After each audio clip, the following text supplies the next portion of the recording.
Menurut KBBI, pengertian hukum adalah undang-undang, peraturan, atau adat yang secara resmi dianggap mengikat yang dikukuhkan oleh penguasa atau pemerintah. Pengertian hukum secara umum yaitu seluruh tingkah laku berupa kaidah atau norma baik tertulis yang dapat mengatur dan menciptakan tata tertib masyarakat yang harus ditaati oleh anggota masyarakat. Hukum dengan keadilan, kewibawaan, ketaatan, atau norma dalam kehidupan untuk mengendalikan perilaku manusia, menjaga ketertiban dan keadilan. Penemuan hukum adalah proses konkretisasi atau individualisasi peraturan hukum atau disebut dasolen yang bersifat umum dengan mengingat akan peristiwa konkret atau desain tertentu. Menurut Soedikno Mertokusumo, penemuan hukum adalah proses pembentukan oleh hakim atau aparat hukum lainnya yang ditugaskan untuk penerapan peraturan hukum umum pada peristiwa hukum konkret. Selanjutnya, pembahasan mengenai sumber hukum. Sumber hukum adalah segala apa saja yang menimbulkan peraturan yang mempunyai kekuatan hukum tetap dan bersifat memaksa yang apabila dilanggar akan menimbulkan sanksi yang nyata. Sumber hukum ada dua, yaitu sumber hukum formil dan material. Sumber hukum material adalah sumber hukum yang menentukan isinya, yaitu contohnya dari segi filosofis, historis, dan sosiologis. Selanjutnya, sumber hukum formil. Sumber hukum formil adalah sumber hukum yang dikenal dari bentuknya, yaitu dari undang-undang, jurisprudensi, hukum kebiasaan, hukum internasional, dan doktrin. Undang-undang adalah suatu peraturan yang mempunyai kekuatan hukum tetap dan mengikat yang diadakan dan dipelihara oleh penguasa negara. Hukum kebiasaan adalah hukum tidak tertulis berdasarkan perbuatan yang tetap dilakukan secara berulang-ulang yang dalam hal suatu kebiasaan dalam hal yang sama. Jurisprudensi adalah suatu putusan hakim yang berisi peraturan tersendiri berdasarkan wewenang hakim. Perjanjian internasional adalah perjanjian yang dilakukan antara dua negara atau lebih yang melakukan kesepakatan berpedoman yang mengadakan kesepakatan suatu hal yang mengakibatkan pihak-pihak yang bersangkutan terikat pada isi perjanjian. Dan yang terakhir adalah doktrin. Doktrin adalah pendapat para ahli sarjana hukum yang mempunyai kekuasaan dan berpengaruh dalam pengambilan keputusan oleh hakim. Saya Alia Nur Aziza Fitriana. Di sini saya akan menjelaskan tentang prosedur dalam penemuan hukum.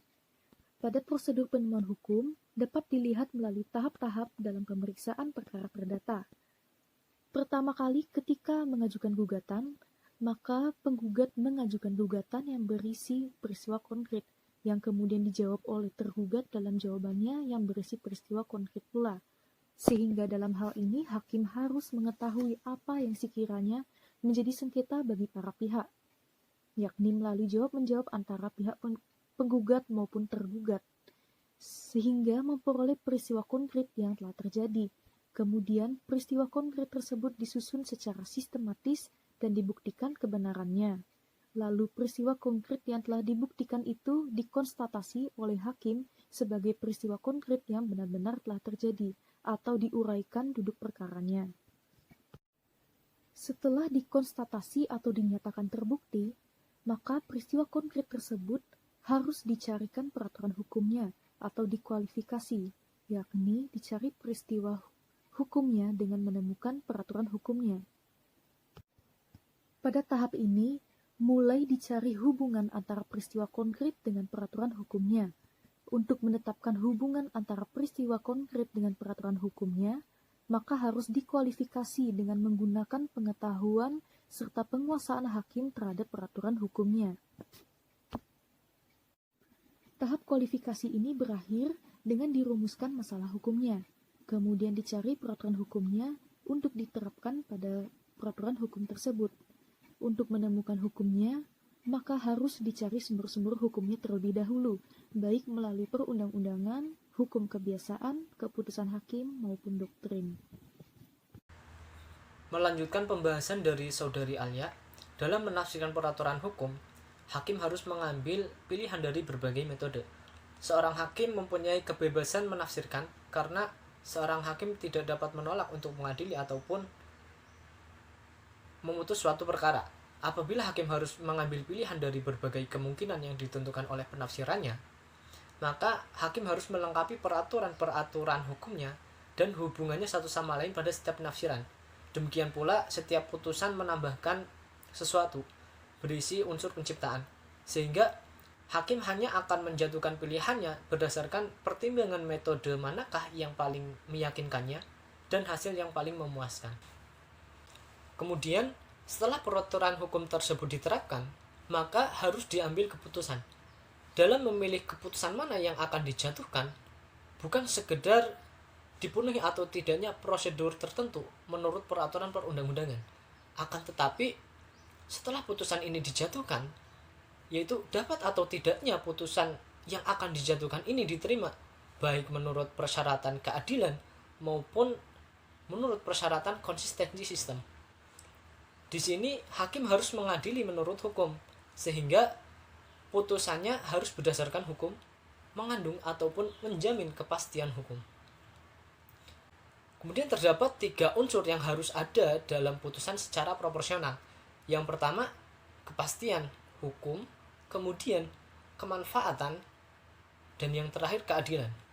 Jika dalam pilihan putusan sampai terjadi konflik antara keadilan, kepastian hukum, dan kemanfaatan, maka yang harus didahulukan terlebih dahulu adalah keadilan tersebut. Setelah dipertimbangkan secara cermat dan matang, maka keputusan dirumuskan atau diucapkan. Keputusan tersebut tidak mungkin ditarik kembali atau diubah, sekalipun belum mempunyai kekuatan hukum yang tetap, dan sekalipun tujuannya adalah untuk memperbaiki ataupun menyempurnakannya, kecuali berada di peradilan yang lebih tinggi.